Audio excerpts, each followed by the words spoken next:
Ya, Assalamualaikum warahmatullahi wabarakatuh. Perkenalkan, nama saya Rafa Raihan dari Telkom University, kelas EL 4505006 Gabungan Management. Dan yang ada siapa Pak?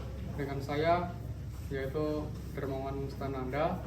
Saya Ketua Umum UKM PSAT. Oke, di sini saya ingin mengetahui bagaimana cara Anda sebagai kuota UKM PSAT mengelola antar individu yang ada di dalamnya. Sekiranya bagaimana suatu komunikasi itu dapat berhasil dalam UKM PSAT, Pak? Nah, kalau di UKM PSAT Telkom University itu ada berbagai macam personal atau kepribadian masing-masing. Nah, untuk mengatasi itu yaitu kita menggunakan komunikasi individu atau interpersonal, kemudian ada komunikasi kelompok, kemudian Anda menggunakan komunikasi roda. Oke, baik. Oke, mungkin untuk pertanyaan berikutnya, tadi Bapak menyebutkan tentang komunikasi interpersonal, kemudian komunikasi kelompok dan roda. Itu bagaimana cara kerjanya ya Pak, waktu Anda terapkan di UKM PSAT Telkom University? Nah, kalau saya sebagai pelatih untuk melatih siswanya di UKM PSAT itu menerapkan yang pertama komunikasi interpersonal. Kalau komunikasi interpersonal itu kita di UKM PSAT seperti contohnya kita ketika ada masalah dalam siswa itu kita tanyain langsung, yaitu kita istirahatin dulu siswanya, lalu kita nanyain dulu masalahnya. Nah, itu kalau pertanyaan komunikasi interpersonal.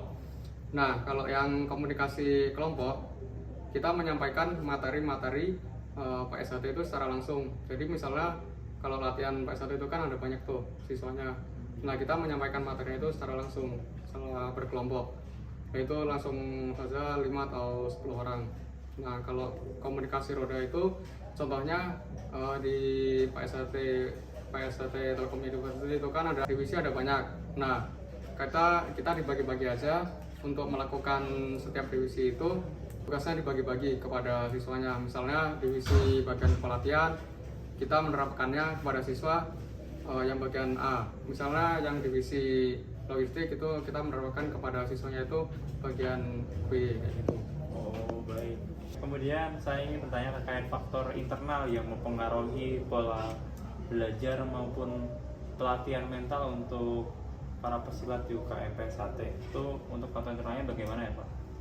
Nah, kalau untuk faktor internal yang pertama kita mengatasinya itu yaitu kita mengajarkan kepada mereka perbuatan yang tidak baik.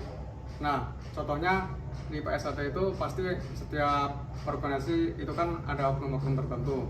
Nah, kita belum tentu kalau di PSAT itu jelek perbuatannya, misalnya di masyarakat itu PSAT jelek. Nah, itu pasti ada oknum-oknum tertentu saja. Nah, untuk mengatasi itu kita menjelaskan saja kepada siswanya bahwa itu PSAT itu sebenarnya mengajarkan hal-hal baik seperti harus mematuhi tridharma dari persaudaraan sejati terate. Nah, kita menerapkan itu kepada siswa PSAT. Nah, selanjutnya kalau faktor eksternalnya di UKM PSAT Telkom University itu, nah kita untuk mengatasi faktor komunikasi tersebut, kita contohnya kan kita ada berbagai macam suku. Kalau PSAT itu kan dari Jawa. Nah, misalnya saja di Telkom University itu kan ada suku Sundanya juga. Nah, untuk mengatasi hal tersebut itu kita menggunakan bahasa Indonesia saja untuk faktor eksternal itu. Untuk komunikasinya? Nah, untuk komunikasinya itu terdiri dari faktor pendidikan, kemudian ada penggunaan bahasa yang seperti saya jelaskan tadi. Nah, untuk faktor pendidikan itu contohnya siswanya ada yang lulusan SD. Nah, kita menjelaskan pada siswa yang lulusan SD atau yang tidak lulus sekolah itu menggunakan bahasa-bahasa yang simpel. Oke, mungkin kalau di sana juga ada keterbatasan dalam fasilitas juga, misalnya kayak tempat latihan gitu, waktu latihan. Nah, kalau untuk faktor keterbatasan waktu atau keterbatasan waktu latihan itu di kampus Telkom University itu latihan PSAT maksimal dari jam jam maksimal jam 9 kalau malam itu. Nah, kita untuk mengatasi itu kita mulainya habis maghrib sampai jam 9. Oke, baiklah dengan Bapak Dermawan, terima kasih atas waktu yang sudah diluangkan untuk sesi wawancara ini. Mungkin saya minta maaf juga jika ada pertanyaan yang dapat menyinggung hati maupun perbuatan saya yang mengganggu hati Bapak. Mohon maaf. Oke, terima kasih Pak.